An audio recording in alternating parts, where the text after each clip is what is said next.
Gusti alhamdulillah abdi teh masih keneh dibere umur ku Gusti duikeun ka ayeuna tur dibere sehat.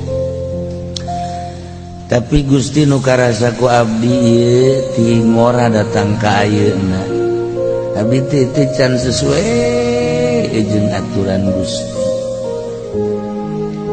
Abdi ayeuna lamun teh ama Gusti ieu terus bae hirup saperti ki ibrag-ibragan jeung ahli-ahli nasihat. Beureunanan abdi teh ieu teh bakal jadi areng neraka.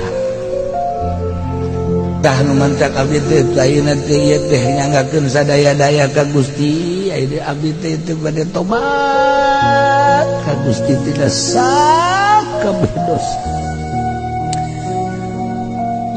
Bumi ka langit teh luhur Gusti ieu teh we nu pernah ngitung-ngitung dina ayana kita teh urusanana urusan ahli palak tapi meureun dosa abdi teh lamun teh mah dibuktikeun nyundul ka langit inu satu.